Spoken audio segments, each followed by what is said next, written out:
نعبد و ایاک نستعین۔ سب سے پہلے تو میں تحریک انصاف کے کارکنوں کو مبارک دیتا ہوں کہ اس کے باوجود کہ پورا کریک ڈاؤن ہوا تحریک انصاف کے خلاف، تقریباً ساری لیڈرشپ یا جیل میں ہے یا انڈر گراؤنڈ ہے، چھپی ہوئی ہے، اس کے باوجود جس طرح پبلک نکلی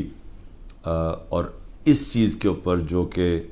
ہر مسلمان کو تکلیف دیتی ہے کہ قرآن کی جو بے حرمتی کی گئی سویڈن کے اندر اور آزادی رائے کے آڑ لے کے اس کے پیچھے چھپ کے کی گئی،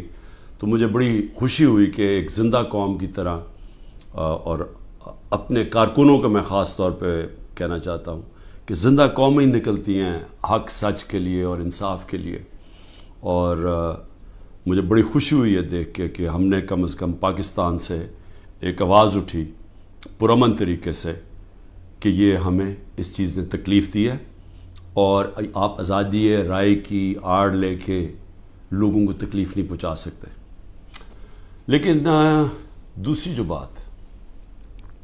سپریم کورٹ کا تفصیلی فیصلہ آیا کل 9 مئی کو، جس طرح مجھے وہاں سے اغوا کیا اسلام آباد ہائی کورٹ کے اندر، جب میں رجسٹری میں بیٹھا ہوا تھا،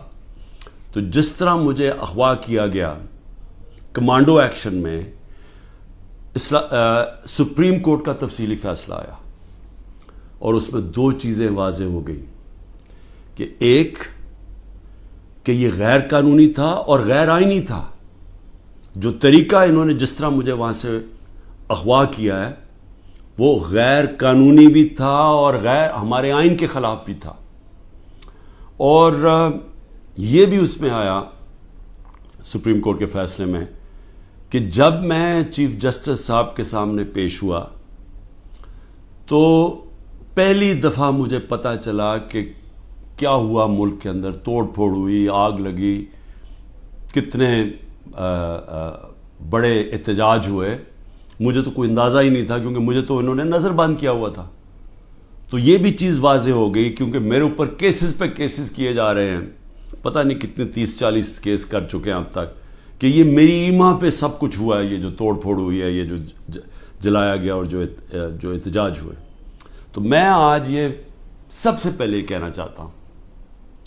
کہ اب اگر جو ملک کی سب سے بڑی عدالت کا فیصلہ آ گیا ہے کہ یہ غیر آئینی اور غیر قانونی طور پہ مجھے وہاں سے جس طریقے سے مجھے وہاں سے پکڑ کے لے کے گئے ہیں، جس طریقے سے انہوں نے شیشے توڑے رجسٹری آفس کے، وہاں کے سٹاف کو ڈنڈے مارے، ان کی کمپیوٹر اور اکوپمنٹ کو توڑا،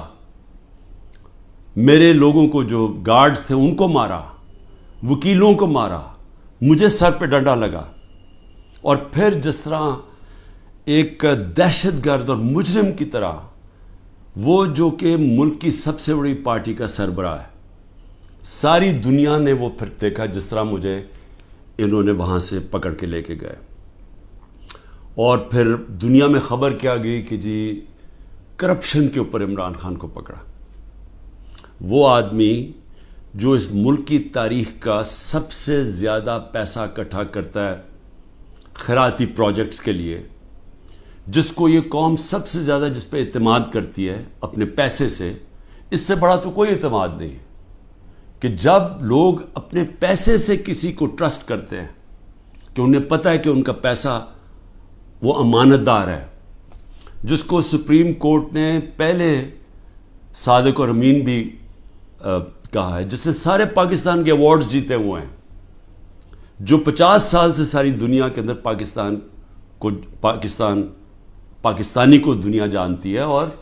جس نے اپنی طرف سے کرکٹ کے اندر پاکستان کا نام روشن کیا۔ تو میرا سب سے پہلا سوال یہ ہے کہ اس کا کون ذمہ دار ہے؟ کیا انٹیریئر منسٹری ذمہ داری اٹھائے گی اس کی؟ کوئی اس کو ذمہ دار ٹھہرائے گا؟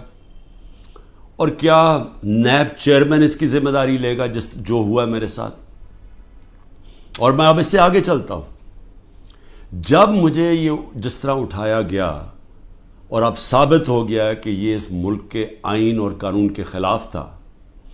تو کیا ہماری پارٹی کو یہ حق نہیں تھا پرامن احتجاج کرنے کا؟ اب تو اگر ثابت ہو گیا نا کہ یہ قانون توڑ کے مجھے وہاں سے اغوا کیا گیا اور جس طرح مجھے ذلیل کیا گیا، تو کیا ایک ملک کی سب سے بڑی پارٹی کے سربراہ کو جب اس طرح اسے کیا جائے تو کیا اس کی پارٹی کو حق نہیں تھا پرامن احتجاج کرنے کا؟ اور یہ میں پھر واضح کر دوں، آئین ہمیں کہیں جگہ پہ روکتا نہیں ہے پرامن احتجاج سے، کہ جی کنٹونمنٹ میں احتجاج ہو یا جہاں بھی ہو، ہم کہیں بھی احتجاج کر سکتے ہیں۔ یہ ہمیں آئین ہمیں حق دیتا ہے، ہمیں توڑ پھوڑ کا حق نہیں دیتا، ہمیں جلانے کا حق نہیں دیتا، اور وہ سارے ہم سب اس کی مذمت کرتے ہیں۔ میں نے سپریم کورٹ میں جب مجھے بتایا چیف جسٹس صاحب نے، میں نے اس کی مذمت کی، اور انہوں نے وہ لکھا اپنے آرڈر کے اندر، اور میں نے کہا کہ 27 سال میں آج تک میں نے کبھی اپنی جماعت کو یہ نہیں کہا کہ کسی قسم کی انتشار کے اندر شامل ہو۔ میری سٹیٹمنٹس ہیں، جب ہمارے سے ظلم بھی ہوا 25 مئی کو، جب ہمارے اوپر جس طرح انہوں نے ہمارے ساتھ ظلم کیا کہ ہمیں بغیر کراؤڈ ہے ان کا ڈنڈے مار کے ٹھیک کرو، عورتوں کے اوپر، بچوں کے اوپر جو ہمارے نکلے ہوئے تھے پرامن احتجاج کے لیے، ان کے اوپر جو انہوں نے تشدد کیا، میں نے اگلے دن اسی دن رات کو ہوا، صبح کو میں نے اپنا دھرنا کینسل کر دیا، اور میری اس تقریر سن لیں، میں نے ادھر کہا کہ میں انتشار نہیں چاہتا۔ 26 نومبر کو 4 لاکھ لوگ جمع ہوئے پنڈی کے اندر، اور وہ سارے تھا کہ ہم نے پرامن ایک مارچ کرنی ہے وہاں سے اسلام آباد، وہاں جنہوں نے 30,000 پولیس جمع کر لی۔ تو مجھے پھر پتا تھا کہ انہوں نے ہمارے ساتھ وہی جو 25 مئی میں انہوں نے اس باری پھر وہی کرنا ہے، اور مجھے خوف تھا کہ اتنی زیادہ پبلک ہے اور وہاں خون خرابہ ہوگا۔ میں نے کینسل کر دیا، میں نے اسلام آباد کی مارچ 26 نومبر کو کینسل کی، اور اس کے بعد یہاں 8 مارچ کو جب ہم پرامن ہماری الیکشن کی ریلی نکلنے شروع ہوئی، انہوں نے اس کے اوپر جب حملہ کیا، پھر وہ میں نے ریلی کینسل کی، میری تقریر ہے۔ تو میں نے تو ہمیشہ پرامن احتجاج کی بات کی ہے 27 سالوں سے، تو وہ سامنے آ گیا، سپریم کورٹ کی ججمنٹ بھی ہے کہ مجھے تو جب پہلی دفعہ پتہ چلا میں نے تب کہا، مذمت کی، اور اس کے علاوہ اب یہ جو ہمارے لوگوں کا احتجاج ہے اس کو غداری کہہ دیا گیا ہے کہ ملک سے غداری ہوئی ہے۔ اب میرا سوال یہ ہے کہ غداری کس نے کی؟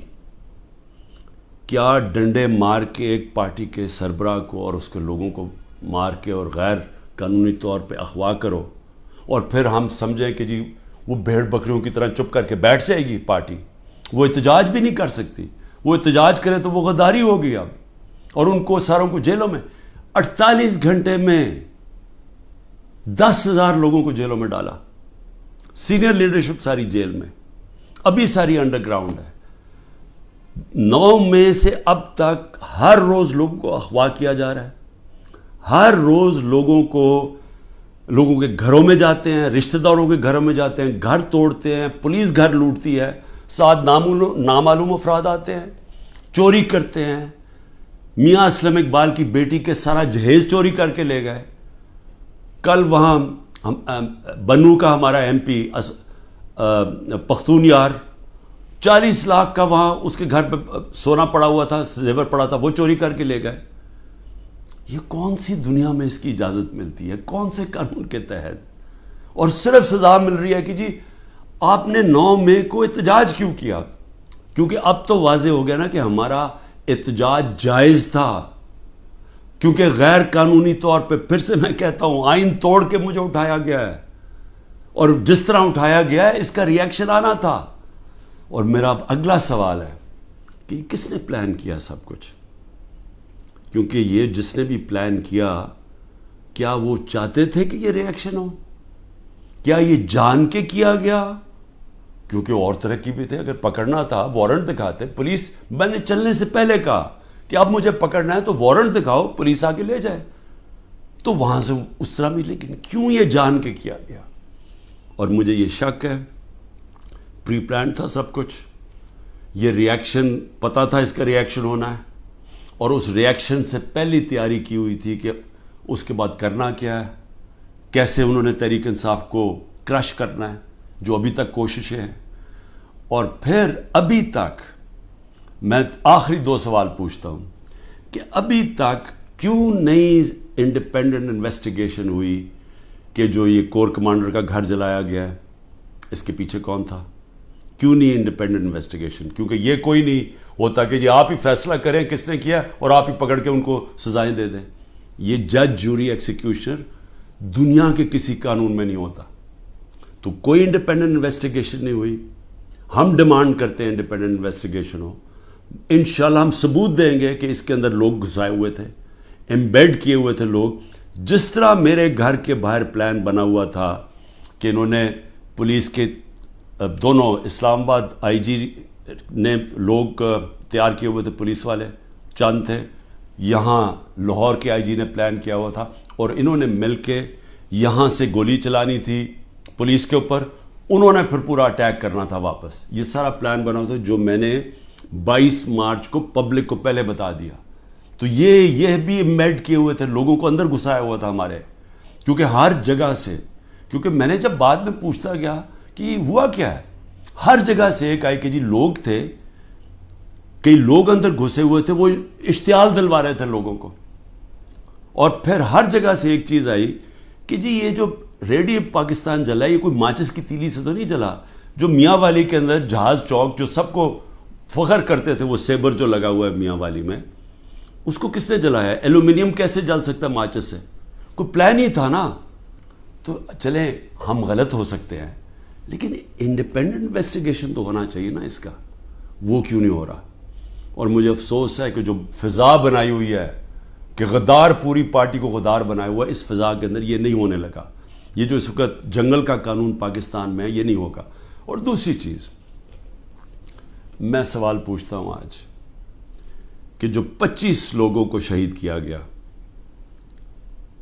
جس میں سے 16 ہمارے پاس ایڈریسز ہیں, باقی 9 غائب ہیں, کیونکہ ہمیں خوف ہے کہ اس طرح یہاں اس وقت خوف پھیلایا ہوا ہے, جو یہ جو ظلم کا نظام بنا ہوا ہے اس کے اندر وہ پولیس پہنچ جاتی ہے. یہ 16 کا بھی بڑے مشکل سے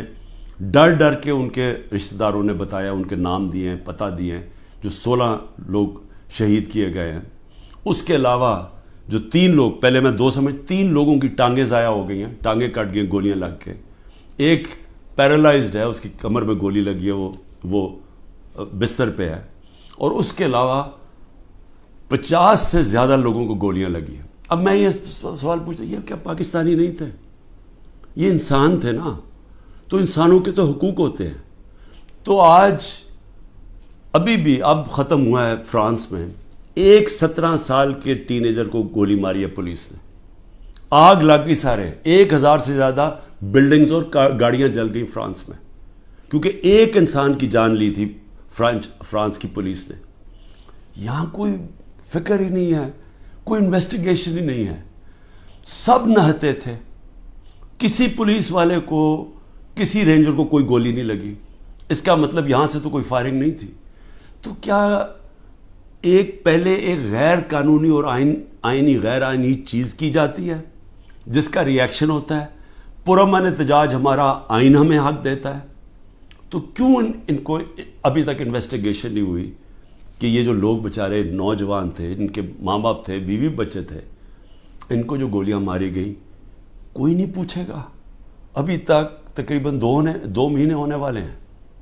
کوئی پوچھے گا نہیں کہ یہ بھی پاکستانی, ان کے بھی رائٹس ہیں, ان کے حقوق ہیں. تو اس کو بھی صرف ایک پوری فضا بنا کے کہ جی پاکستان کے اندر جو یہ ہوا ہے 9 مئی کو, اس کے اوپر ایک پوری پارٹی کے اوپر, اس کے اوپر ہر قسم کا تشدد کرو, ان کو دباؤ, ختم کرو. اور میں سمجھتا ہوں یہ پری پلان تھا, سب کچھ پہلے سے پلان بنا ہوا تھا. میں آخر میں یہ کہنا چاہتا ہوں کہ دیکھیں, میں پاکستان کی اب بات کر رہا ہوں, میں اپنی پارٹی کی بات نہیں کر رہا. یہ جو ظلم ہو رہا ہے ایک ملک کی سب سے بڑی پارٹی کو سازش کے تحت, کیونکہ الیکشن یہ پی ڈی ایم والے اب لڑ نہیں سکتے, ان سب کو خوف ہے کہ الیکشنز کے اندر انہوں نے ہار جانا ہے. تو یہ پوری سازش کا حصہ بنے ہوئے ہیں اور اسٹیبلشمنٹ کے ساتھ جان کے اسٹیبلشمنٹ کو ہمارے خلاف اور کر رہے ہیں, صرف اس لیے کہ یہ الیکشن میں پی ٹی آئی کو اسٹیبلشمنٹ ختم کرے پی ٹی آئی کو, تاکہ یہ چور پھر سے الیکشن جیت کے آ جائیں، اور ان کا کوئی انٹرسٹ نہیں ہے پاکستان میں۔ 14 مہینے میں انہوں نے پاکستان کو ادھر کھڑا کیا ہے کہ جو آج اگر کل ہم نے IMF کے ساتھ اس لیے ڈیفالٹ سے بچانے کے لیے اپنے ملک کو تباہی سے بچانے کے لیے، حالانکہ ہمارے پر ہر قسم کا ظلم ہو رہا ہے، ہم نے اس کے باوجود ان کی سٹینڈ بائی ایگریمنٹ کے ساتھ اس لیے گئے ہیں کہ ہمارا ملک بچ جائے۔ ان کو کوئی فکر نہیں ہے کیونکہ ان کے سارے پیسے باہر پڑے ہیں۔ تو میں آخر میں یہ کہنا چاہتا ہوں کہ جس کو بھی اس وقت پاکستان کی فکر ہے، جو اس وقت گیلپ کی سروے آئی ہے کہ ہر 5 میں سے 4 پاکستانی کہہ رہے ہیں کہ ہم غلط راستے پہ نکل گئے ہیں، یعنی پاکستانی میجورٹی جو 80% سے زیادہ پاکستانی کہہ رہے ہیں ہم غلط طرف نکل گئے ہیں، اس کے باوجود کوئی راستے میں کوئی کورس کریکشن نہیں ہو رہا، اور ہم صرف اور صرف ایک 1 پوائنٹ ایجنڈے پہ کہ جی کسی طرح PTI کو کرش کرو تو ملک کے مسئلے حل ہو جائیں گے۔ اور اس سے کس کو فائدہ ہو رہا ہے؟ کون ہیں وہ لوگ جو اس تباہی سے فائدہ اٹھا رہے ہیں؟ وہ میں آپ کو یقین دلاتا ہوں کہ وہ پاکستان کی اکثریت نہیں ہے، یہ تھوڑے سے لوگ ہیں جو قبضہ کر کے بیٹھے ہوئے ہیں وسائل پہ، جو قانون کے اوپر بیٹھے ہوئے ہیں، اور وہ صرف اور صرف چاہتے ہیں کہ ہمارا یہ جو قبضہ ہے یہ برقرار رہے، ملک جائے بہاڑ میں، کیونکہ ان کے پیسے باہر پڑے ہوئے ہیں۔ پاکستان زندہ باد۔